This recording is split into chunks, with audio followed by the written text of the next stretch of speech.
ఎన్నికల ముందు ఆంధ్రప్రదేశ్ ప్రజలకు వాగ్దానం చేసినట్లు సంపద సృష్టిస్తారో లేదో, ప్రతి కుటుంబానికి అభివృద్ధికి ఒక బ్లూ ప్రింట్ తయారు చేస్తారో లేదో, ప్రతి వ్యక్తికి ఒక బ్లూ ప్రింట్ తయారు చేస్తారో లేదో, ప్రతి ఒక్క వ్యక్తి వద్ద ఉన్న నైపుణ్యాలను సర్వే చేస్తారో లేదో తెలియదు. కానీ తన అనుచరులకు, తెలుగుదేశం అభిమానులకు, అనుచరులకు, తన సామాజిక వర్గానికి సంపద సృష్టించే పనిలో మాత్రము కూటమి ప్రభుత్వం చాలా వేగంగా వెళుతుంది.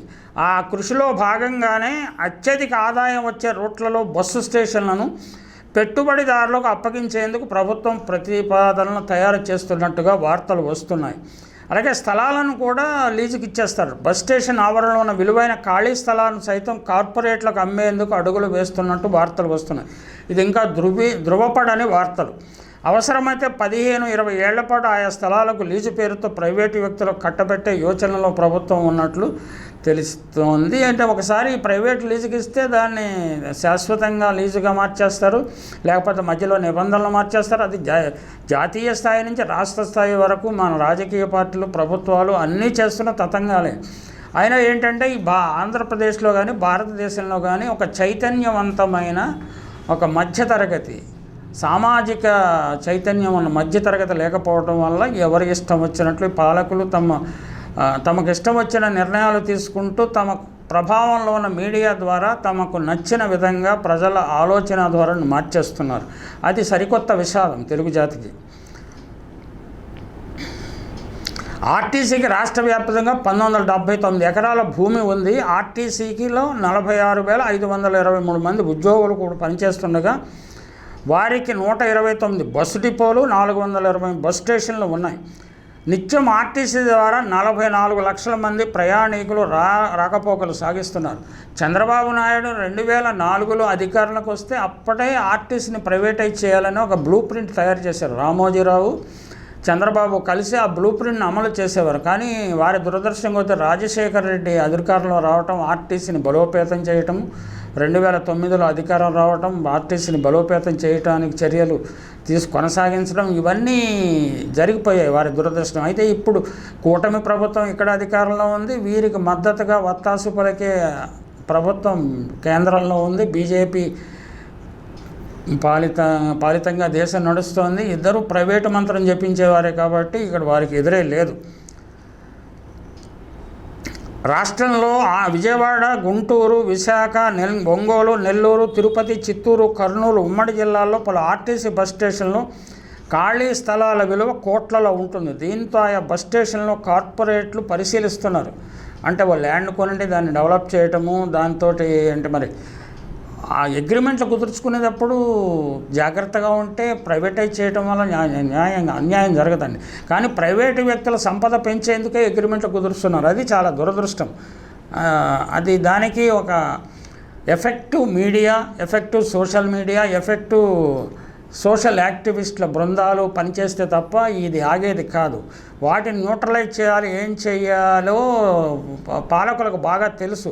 అంటే వాళ్ళు they are becoming very smart. గతంలో కమ్యూనిజం వచ్చినప్పుడు ప్రపంచంలో పాలక వర్గాలు అమాయకంగా ఉండేవి. అలాగే ఇప్పుడు పాలక వర్గాలు చాలా ముందు చూపు, మనకంటే 10 స్టెప్స్ ముందు ఆలోచించే తెలివితేటలు వారికి ఉన్నాయి. ప్రపంచవ్యాప్తంగా ఇదే జరుగుతుంది. అంటే ఒక సోషలిజము, కమ్యూనిజం ద్వారా పేద ప్రజలకు జరిగిన ప్రయోజనాలన్నింటినీ రీరోల్ చేయడానికి, తిరగతోడటానికి ప్రపంచవ్యాప్తంగా రాజకీయ శక్తులు, మీడియా శక్తులు, అన్ని శక్తులు ప్రయత్నించి విజయవంతంగా తిరగతోడుతున్నాయి.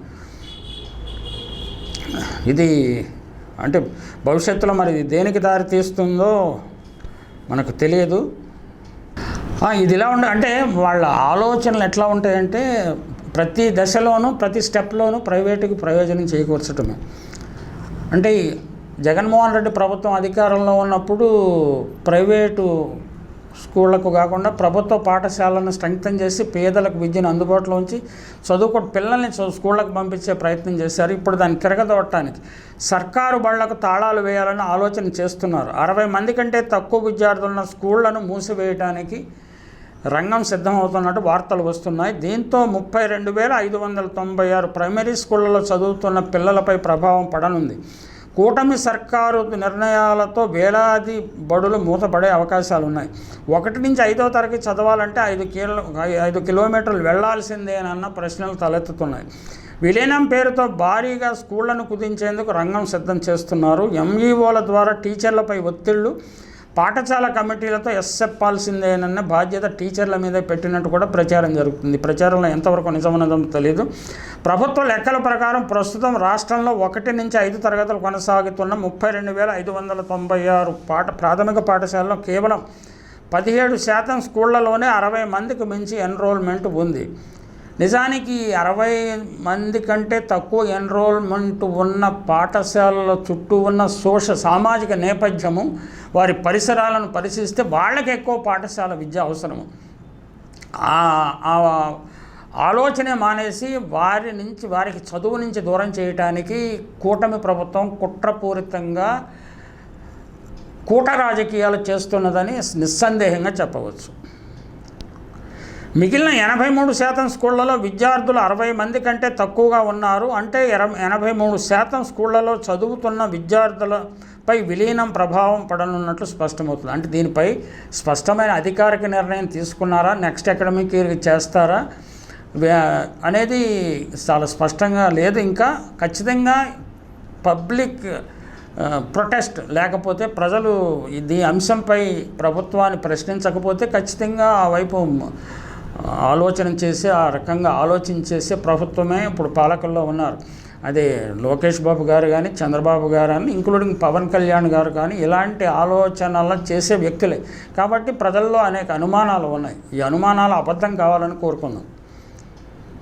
విద్యార్థుల ఎన్రోల్మెంట్ లేదనే సాకుతో 2014-19 మధ్య 1785 స్కూళ్లను టీడీపీ సర్కార్ రద్దు చేసింది. తాజాగా అస్తవ్యస్త విధానాలతో పేద విద్యార్థులను ప్రభుత్వ విద్యకు దూరం చేయాలని వ్యూహాత్మకంగా అడుగులు వేస్తున్నట్టు విమర్శలు వస్తున్నాయి. ఒక్క పంచాయతీలో సుమారు 3 నుంచి 4 ప్రాథమిక పాఠశాలలు ఉన్నాయి. పట్టణాల పరిధిలో బట్టి 30 వరకు స్కూళ్ళు ఉన్నాయి. అంటే ఆలోచన, ఒక ఆర్టీసీని ప్రైవేటైజ్ చేయటం కానీ, పాఠశాలలు మూసేయటం కానీ, ఇవన్నీ ఒక ఆలోచన ధోరణి, భావజాలం ఉన్న వ్యక్తులు మాత్రమే చేయగలరు. అందరూ చేయలేరు అన్నది. అది చంద్రబాబు గారి, లోకేష్ బాబు గారి, పవన్ కళ్యాణ్ సమర్థత అనుకునే వాళ్ళు కూడా చాలామంది ఉన్నారు. కాబట్టి వాళ్ళకి ఓట్లేశారు. అది కరెక్ట్ అనుకుంటే కరెక్టే అనుకుందాం. మనం చేయగలిగింది అంతకంటే ప్రజలు ఈ విషయాలు తెలుసుకోవాల్సిన అవసరం ఉన్నది. కాబట్టి ఈ వీడియో చేయటం తటస్థించాం.